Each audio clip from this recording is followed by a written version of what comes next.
Asalaamu calaykum waraxmatullaahi wabarakaatuh. Ardayay soo dhawaada chapterkeennii koowaad casharkiisii afraad ee ugu dambeeyay. Casharadii hore waxaan kaga soo hadalay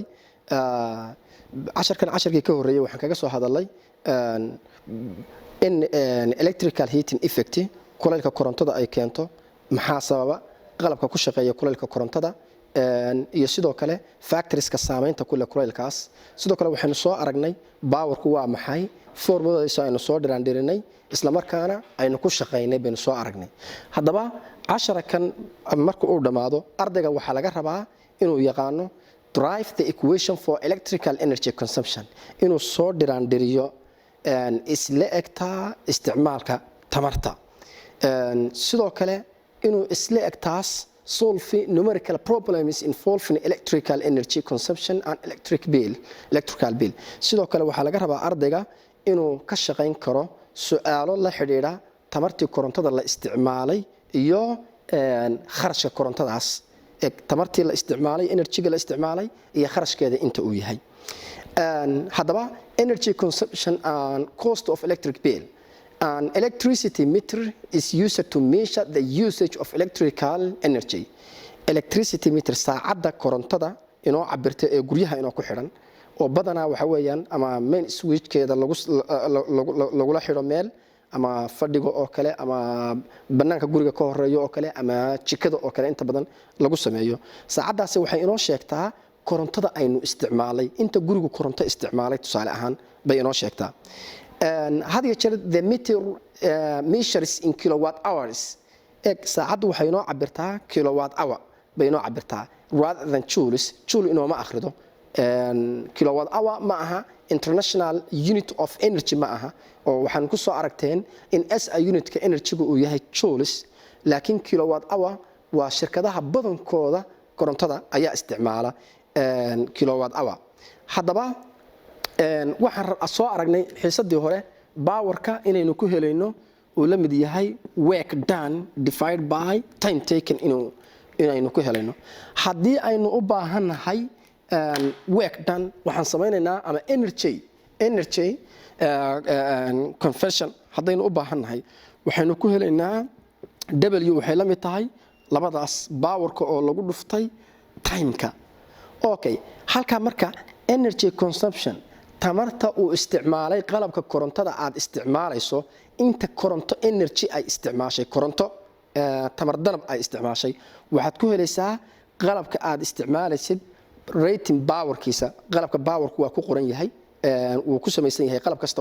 waa ku qoran yahay rating powerkiisa. Tusaale ahaan feerada aad dharka ku feeraysato oo kale ama kaawiyada waxaa ku qoran 1 kilowatt ama 1000 watt oo kale ku qoran. Waa laga yaabaa inaad ku aragtid laambada oo kale 60 watt, TV-ga oo kale 85 watt, 100 watt. Marka wattku qalabku ku qoran yahay. Marka wattka qalabka ku qoran oo lagu dhuftay qalabkaasi timeka uu shaqeynayay ma saacad buu shidnaa ma nus saac buu shidnaa ma maalin buu shidnaa ma bil buu shidnaa ma intee buu qalabkaasi shidnaa labadaas la isku dhuftay baa energy-ga lagu helayaa. Haddaba markaynu energy-ga helno energy-ga lacagta ay tahay imise qiimaheedu weeye waxa lagu helayaa cost-ga waxaan ku helaynaa energy-ga korontada aynu isticmaalay energy-ga aynu halka ka soo helay oo lagu dhuftay cost per unit halka kilowatt cost by unit halka kilowatt inta uu taagan yahay. Tusaale ahaan haddii halka kilowatt ee shirkadda uu taagan yahay $0.5 energy-gii aad heshay maxaad ku dhufanaysaa intii uu taagnaa. Okay, marka saacadda inta badan waxay noo soo qortaa guriga inoo ku xidhan wax loo yaqaano profit reading iyo waxay noo soo qortaa wax la yiraahdo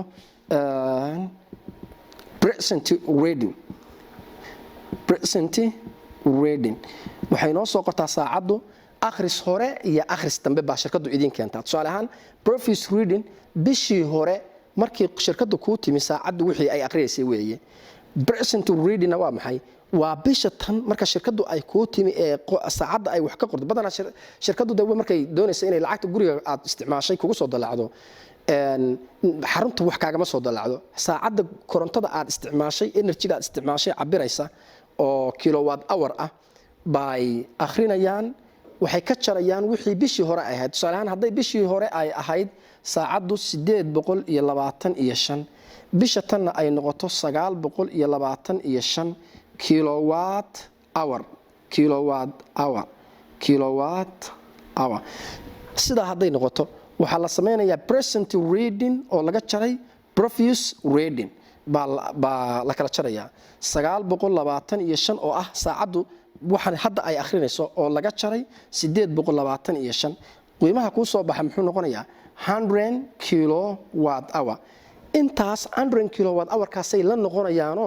waxay leeyihiin halka kilowatt maxaynu ku iibinaa tusaale ahaan halka kilowatt shirkadaas haday ku iibiso marka 0.5 kan kilowatt hour ku waa energy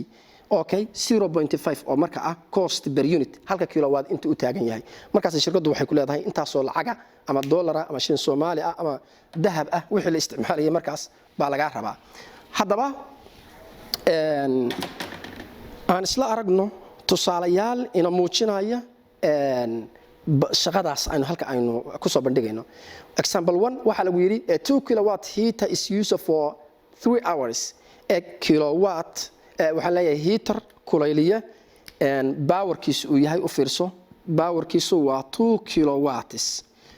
ayaa waxa uu shidnaa 3 hours timeka uu shidnaa waxay ahayd 3 saacadood buu shidnaa oo la isticmaalayay okay sidoo kale waxa lagu yiri the energy cost per unit is halka kilowatt oo ah energy cost per unit halkii kilowatt ee shirkadaasi wuxuu u taagan yahay per unit means kilowatt kiiba wuxuu u taagan yahay 0.5 dollar hadaba waxa lagu dhahay calculate the energy supplied by the heater inta tamar uu isticmaalay heaterkaasi horta xisaabi ee tamarta la isticmaalay waxaanu ku helaynaa powerka oo lagu dhuftay timeka 2 kilowatt oo lagu dhuftay 3 hours waa 6 kilowatt hour okay sidoo kale waxa lagu dhahay waxa xisaabisaa the cost of electricity used by the heater kharashka 6 kilowatt hour imisa lacaga weeyaan hadaba waxa leedahay hadii halkii kilowatt uu inta ku qiimeysnaa 6 kilowatt hour intay noqonaysaa waxaan leenahay energy egg waxaan ku helayaa costiga waxaan ku helayaa energy-ga oo lagu dhuftay per unit cost okay energy-gi maxaynu soo helay waxaanu soo helay 6 kilowatt hour times per unit cost waa imisa waa 0.5 dollar okay 5 times 6 waa 30 hal god bay kaga jirtaa waa 3 dollar 3 dollar marka heaterkaasi kharashka uu isticmaalay lacagta uu isticmaalay 3 saacadood waa imisa 3 saacadood wuxuu isticmaalay lacag ah 3 dollar buu soo dalaacaya okay 3 dollar buu soo dalaacaya 0.5 baa weeyaan halkii kilowatt hour buu ku qiimeysan yahay okay hadaba solutionkii wakaas aynu halka ku shaqeynay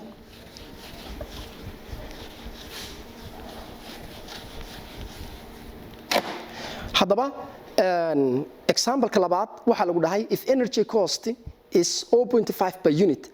hadii kharashka halkii kilowatt shirkadu ay ku iibiso eeg waa cost per unit waa 0.5 dollar okay waxa lagu dhahay what is the cost of running 100 watt lamp before 30 minutes waa maxay kharashka ku baxaya laambad eeg fiiri powerkeedu uu yahay 100 watt waa powerkii baynu haysanaa our givings halka aad ugu fiirso timekina waxa lagu yiri waxaad haysataa 30 minutes hadaba markaynu doonayno seconds lama isticmaalo sababtoo hadaa tiraadid korontadii gurigu uu bil isticmaalayay baan timekii waxaan ka dhigayaa second fiiri saacadii halkii minute baa 60 second ah okay saacadiina imisa second bay noqonaysaa 3600 oo second bay noqonaysaa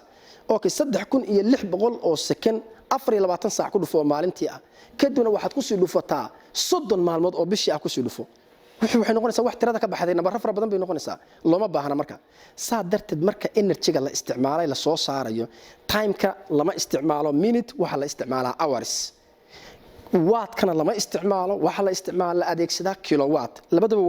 waa bedelaya waxaan leeyahay kilowatt ka waa bedelaya watt ka waa bedelaya kilowatt baan ka dhigaya waxaan leeyahay 100 divided by 1000 si aan kilowatt uga dhigo waxaan u qaybinayaa 0.1 mar haddaan kun u qaybiyo waa inaan kilo soo geliyo kilowatt soo ma aragtid time kana waa bedelaya waxaan leeyahay 30 minutes waa inaan u bedelo second waa inaad u bedelo second waa 30 daqiiqo waa inaan second u bedelo 60 baan u qaybinayaa by 1 by 3 to 0.5 hour saacad buu noqonayaa nus saac buu noqonayaa soo ma aragtid 30 minute de waa nus saacad barkeed weeye hadda waxaan haystaa powerkii iyo timekii horta marka hore waxaan soo saarayaa energy baan soo saarayaa energy maxaan ku heli jiray waxaan ku heli jiray powerka oo lagu dhuftay timeka waa imisa powerkii 0.1 kilowatt times 0.5 hours labadaas marka isku dhufanayaa 5 lagu dhuftay hal waa 5 kana laba gudbay kaga jirtaa 0 kan gudbu kaga noqon waxay noqonaysaa 0.05 okay kilowatt hour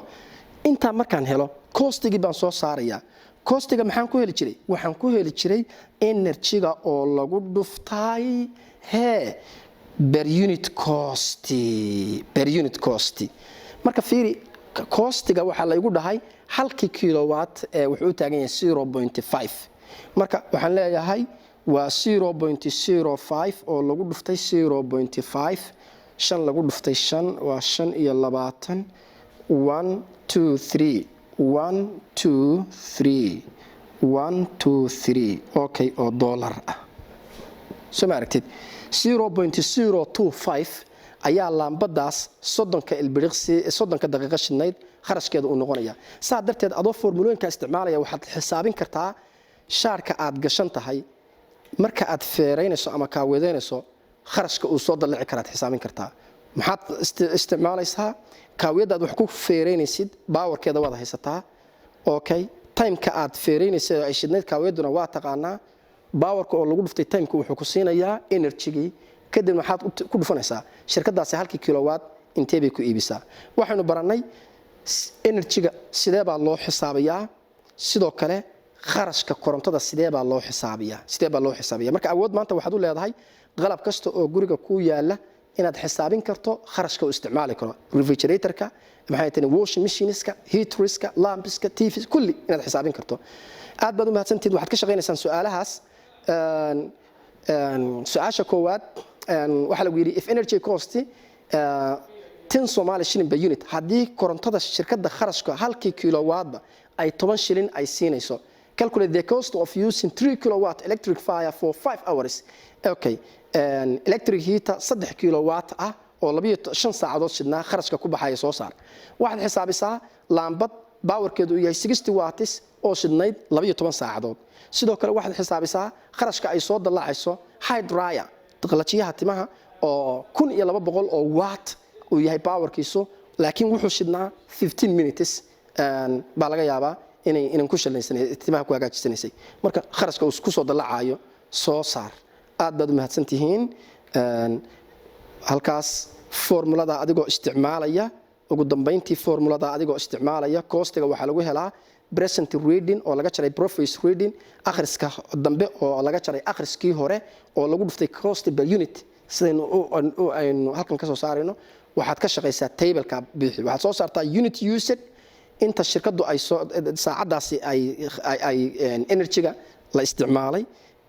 table-ka qaybtiisa dambena waxaad ka shaqeysaa costiga soo saar waayo waxa haysta cost per unit waxa haysta 0.8 saacadu bishii hore waxay akhrinaysay